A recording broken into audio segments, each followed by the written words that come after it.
अगर आप प्लान कर रहे हैं अपने लिए एक नई बाइक लेने का, लेकिन ये नई बाइक जो है एक पैसा वसूल ऑप्शन होना चाहिए, तो फिर आपको जाना चाहिए 125 सीसी सेगमेंट के अंदर, जहां पर आप लोग को अच्छी परफॉर्मेंस भी मिलती है, अच्छे लुक्स भी मिलते हैं, माइलेज भी अच्छा मिल जाता है, फीचर भी अच्छा मिलता है और स्टाइलिश ऑप्शन भी मिलता है। तो ये 5 कमाल की चीज़ें ये 125 सीसी की बाइक जो है ऑफर करती है। अगर आप कुछ ऐसी ही ऑप्शंस की तलाश कर रहे हैं, तो आज की इस वीडियो में बताने वाला हूं वो बेस्ट ऑप्शन जो आप लोग अपने लिए 125 सीसी सेगमेंट के अंदर ले सकते हैं। और मेरा नाम है फराज और आज की इस वीडियो में बताने वाला हूं बेस्ट टॉप 5 ऑप्शंस जो आप लोग 125 सीसी के अंदर अपने लिए ले सकते हैं।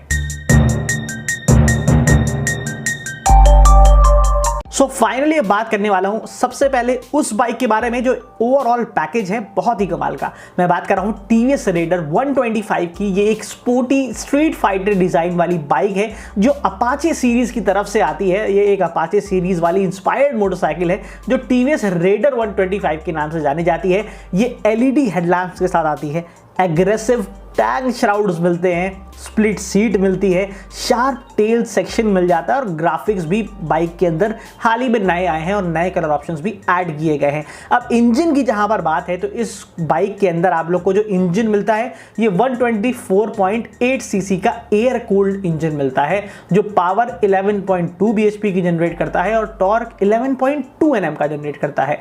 अब इसके अंदर जो गियर बॉक्स है ये 5 स्पीड वाला गियर बॉक्स है और माइलेज ये बाइक बहुत कमाल की देती है क्योंकि ये आपको तकरीबन 60 किलोमीटर पर लीटर तक का माइलेज दे देती है। फीचर वाइज बहुत ही टॉप नॉच है जहां पर आप लोग को फुली डिजिटल इंस्ट्रूमेंट कंसोल मिल जाता है, TFT डिस्प्ले देखने को मिल जाता है, 2 तरह के राइडिंग मोड्स मिलते हैं, इको, पावर, ब्लूटूथ कनेक्टिविटी मिलती है, USB चार्जर मिल जाता है, टर्न बाय टर्न नेविगेशन भी फीचर देखने को मिलता है और साइलेंट स्टार्ट होती है बिल्कुल। खासियत ये है कि परफॉर्मेंस बहुत अच्छी देती है, फीचर लोडेड बाइक है और स्पोर्टी डिजाइन के साथ आती है। कमी बस इतनी सी है कि ये बाइक आप लोग को इतना अच्छा पिलियन कंफर्ट नहीं देती क्योंकि रियर पैसेंजर के लिए जो सीट है वो थोड़ी सी छोटी है। बाकी बिल्ड क्वालिटी थोड़ी सी और बेहतर हो सकती थी और इसके ऊपर मैं एक प्रोज एंड कॉन्स वीडियो भी बना चुका हूँ टीवीएस रेडर की। अगर नहीं देखी है जाके अभी देख लीजिएगा और एक ओनरशिप रिव्यू भी किया है, अगर वो भी नहीं देखी है तो जाकर देखना मत भूलिएगा, मोटोनॉमिक्स पर ही मिल जाएगी। और टीवीएस रेडर ओनरशिप रिव्यू मोटोनॉमिक्स डालेंगे तो आपको ओनरशिप रिव्यू भी मिल जाएगा। बाकी इसके अंदर जो प्राइस है वो 84,000 रुपीज से स्टार्ट हो जाता है, टॉप मॉडल 1.04 लाख रुपीस तक चला जाता है। नेक्स्ट बाइक जो है ये एक ऐसी बाइक है जो बहुत ही बढ़िया प्रीमियम कंप्यूटर स्टाइलिंग वाली मोटरसाइकिल है। ये होंडा की तरफ से आती है। मैं बात कर रहा हूँ होंडा की SP125 की। अब ये एक फुली एलईडी हेडलैम्प्स वाली बाइक है जिसको हाल ही में अपडेट किया गया है। क्रोम टचेस मिलते हैं, इसके अंदर शार्प टैंक डिज़ाइन मिल जाता है और इंजन जो है 124 सीसी का मिलता है, लेकिन पावर फिगर्स के मुकाबले थोड़ा सा कम ही नज़र आती है रेडर के मुकाबले। इसके अंदर आप लोग को 10.7 bhp मिलता है, 10.9 Nm टॉर्क मिलता है और 5 स्पीड का गियर बॉक्स मिल जाता है। खासियत ये है कि ये बहुत ही ज़्यादा बढ़िया माइलेज के साथ आती है, 60 से 65 किलोमीटर पर लीटर का माइलेज दे देती है और बहुत ही स्मूथ इंजन के साथ आती है। होंडा की बाइक है तो रिफाइनमेंट तो देने ही वाली है। बाकी फीचर्स की जहां पर बात है, फुली डिजिटल इंस्ट्रूमेंट क्लस्टर है, साइलेंट स्टार्ट हो जाती है क्योंकि इसके अंदर ACG मोटर आती है। बाकी इंजन स्टार्ट स्टॉप सिस्टम मिलता है, side stand engine cut off भी मिल जाता है। रोज ये है, खासियत ये है कि इसके अंदर आप लोग को बहुत स्मूथ इंजन मिलता है, अच्छा माइलेज मिलता है, होंडा की है, इंजन रिलायबल मिलेगा और मेंटेनेंस बहुत ज़्यादा नहीं पड़ने वाली है। नेगेटिव चीज़ें इसके अंदर ये हैं कि ये बहुत ज़्यादा स्पोर्टी स्कूटर नहीं है, एक ट्रेडिशनल बाइक की तरह नज़र आती है और सस्पेंशन थोड़ा सा स्टिफ देखने को मिलेगा। प्राइस की जहाँ पर बात है तो बाइक का जो प्राइस है ये 89,000 रुपीज़ से स्टार्ट हो रहा है जो टीवीएस रेडर से ज़्यादा है। और टॉप मॉडल की जहाँ पर बात है तो टीवीएस रेडर से थोड़ा सा कम ही आपको देखने को मिलता है जो 1 लाख रुपए का टॉप मॉडल पड़ जाता है क्योंकि टीवीएस रेडर में 1,04,000 रुपए का टॉप मॉडल पड़ता है। नेक्स्ट एक बहुत ही ज़्यादा स्पोर्टी और नेकेड स्टाइल वाली मोटरसाइकिल है। ये उन लोगों के लिए बनाई गई है जो लोग बहुत स्टाइलिश बाइक चाह रहे हैं 125 सीसी सेगमेंट के अंदर।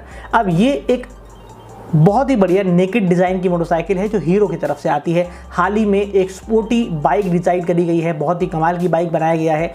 एलईडी प्रोजेक्टर हेडलैम्प्स इसके अंदर मिल जाते हैं, मस्कुलर टैंक मिलता है। इंजन स्पेसिफिकेशंस की जहां पर बात है तो ये रेडर से ज़्यादा पावरफुल है, बेस्ट इन क्लास परफॉर्मेंस मिलती है। 11.4 bhp मिल जाता है, 124.7 cc इंजन देखने को मिलता है। बट टॉर्क जो है थोड़ा सा पिकअप आपको रेडर से कम देखने को मिलता है क्योंकि 10.5 Nm का टॉर्क है। गियर बॉक्स 5 स्पीड वाला ही मिलता है। इसके अंदर भी आप लोगों को 60 एंड अबव किलोमीटर पर लीटर का माइलेज देखने को मिलेगा। फीचर्स की जहां पर बात है, सिंगल चैनल ABS भी बाइक में मिलता है, फुली डिजिटल इंस्ट्रूमेंट कंसोल है, LED लाइटिंग सेटअप है और स्पोर्टी राइडिंग पोजीशन मिलती है क्योंकि ये एक नेकेड बाइक है। अब बाइक जहां पर बात आती है खासियत की, पॉजिटिव पॉइंट्स की, सो ये एक पावरफुल बाइक है, आपको पावर सबसे ज़्यादा देती है, बेस्ट इन क्लास है, एग्रेसिव डिज़ाइन है और बहुत ही अट्रैक्टिव कलर्स के साथ आती है और एक स्टाइलिश बाइक है। कभी ये है कि थोड़ी सी एक्सपेंसिव लग सकती है आप लोगों को, लेकिन रेडर के प्राइस के हिसाब से ही आती है, बहुत ज़्यादा रेडर से महंगी भी नहीं है। टॉप मॉडल तो उतने का ही पड़ता है जितने का रेडर का पड़ता है। 1,04,000 रुपये का टॉप मॉडल है और स्टार्टिंग जो है 89,000 रुपीज़ से स्टार्ट हो जाती है। तो एक वैल्यू फॉर मनी बाइक नज़र आती है जो बहुत ज़्यादा प्राइस भी नहीं है और आप लोगों को स्टाइल भी दे रही है, फीचर भी दे रही है और रिलायबल भी है क्योंकि हीरो मोटोकॉर्प की तरफ से आती है। सो ये है हीरो की एक्सट्रीम 125R। सो अब अगला एक और रिलायबल इंडियन बाइक का ऑप्शन है जो बजाज की तरफ से आती है। अब ये 125 सीसी सेगमेंट के अंदर तो बजाज की तरफ से बहुत सारी बाइक आती है, लेकिन मैं आपको वो DNA बता रहा हूं जो बहुत ही ज़्यादा ट्राइड एंड टेस्टेड और बजट बाइक के लिए एक अच्छा ऑप्शन रहने वाला है। मैं बता रहा हूँ बजाज पल्सर 125 के बारे में। बहुत ही रिलायबल ऑप्शन है और एक पल्सर DNA की मोटरसाइकिल है जो बहुत सालों से इंडियन मार्केट पे आ रही है। न्यू ग्राफिक्स इसके अंदर ऐड किए गए हैं, स्पोर्टी टैंक आ चुका है, क्लासिक मस्कुलर लुक इसके अंदर देखने को मिलता है, बहुत ही ज़्यादा ट्रेडिशनल डिज़ाइन वाली बाइक है और 124.4 cc का इंजन मिलता है। DTSI इंजन है, 11.6 bhp की पावर जनरेट करती है, पावरफुल बाइक है और 10.8 Nm का टॉर्क जनरेट करती है।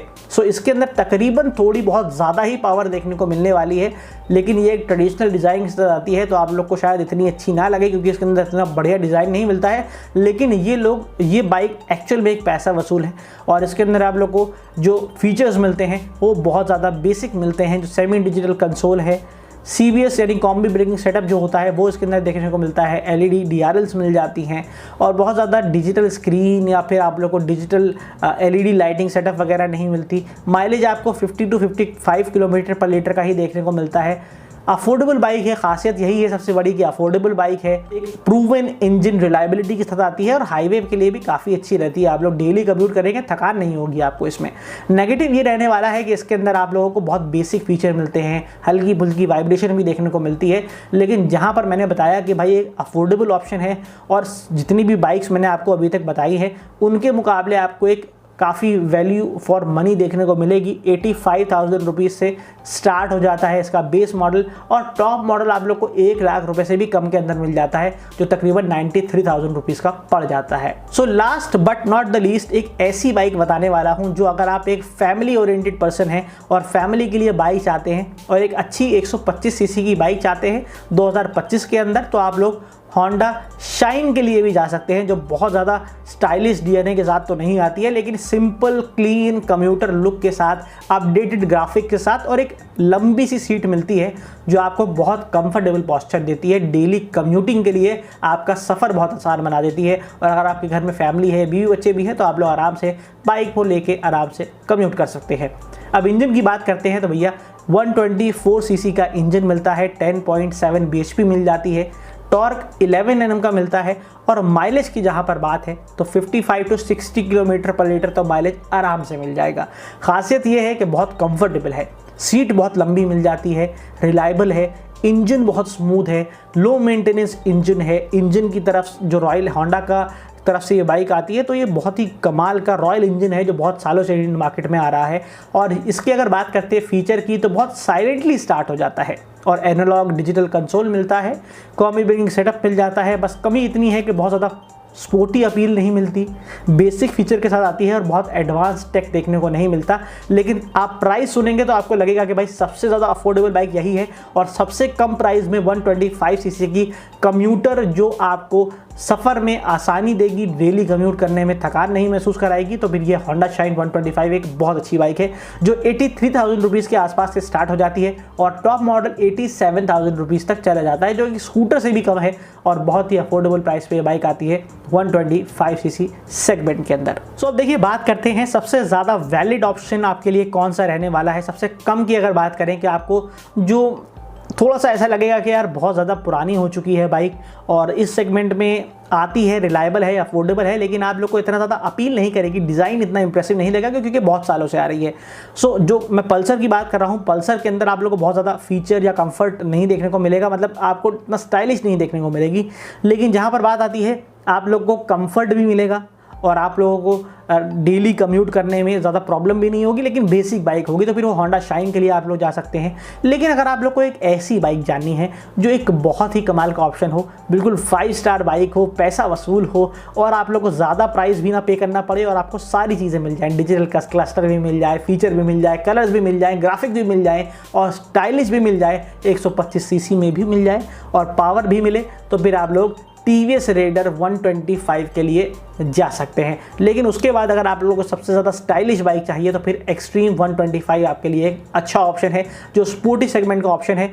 Overall TVS raider best mileage, Honda shine और एसपी के लिए जा सकते हैं, या फिर अगर आप लोग को एक स्पोर्टी स्कूटर बाइक चाहिए तो फिर आप लोग एक्सट्रीम 125 के लिए जा सकते हैं। बजट ऑप्शन चाहिए तो फिर पल्सर के लिए जा सकते हैं। सो ये था मेरा एक ओपिनियन जो आप लोग अपने प्राइस के हिसाब से इन बाइक्स के लिए कंसीडर कर सकते हैं। बट पत्थर की लकीर नहीं है, अपनी चॉइस के हिसाब से जाके चला के देखिए, जो पसंद आती है लुक्स के हिसाब से उसके लिए आप लोग जा सकते हैं। सो अब यही था आज की इस वीडियो में, जहां पर मैंने आपको टॉप 5 बाइक्स तो बता दी हैं जो आप लोग 125cc सेगमेंट के अंदर ले सकते हैं। अब आपको कौन सी बाइक लेनी है, ज़्यादा स्टाइलिश चाहिए तो फिर हीरो एक्सट्रीम, या फिर माइलेज चाहिए तो फिर आप लोग एस शाइन के लिए जा सकते हैं, और अगर आपको ओवरऑल बाइक चाहिए तो मैंने बता ही दिया है कि आपको कौन सी बाइक के लिए जाना है। अगर आपको इनमें से कोई भी बाइक पसंद आती है तो कमेंट सेक्शन में लिख दीजिएगा, और अगर आपको कुछ और सवाल हैं, कुछ और बाइक के बारे में जानना है और पूछना है कि क्या वो बेस्ट बाइक है आपके लिए, तो आप लोग कमेंट सेक्शन में लिख सकते हैं, जवाब आपको मिल जाएगा। और अगर आप लोग किसी और शहर से हैं जहाँ पर आप लोग दिल्ली के अलावा के प्राइजेस जानना चाहते हैं तो अपने स्टेट का नाम कमेंट सेक्शन में लिख दीजिए, आपको जवाब भी मिल जाएगा।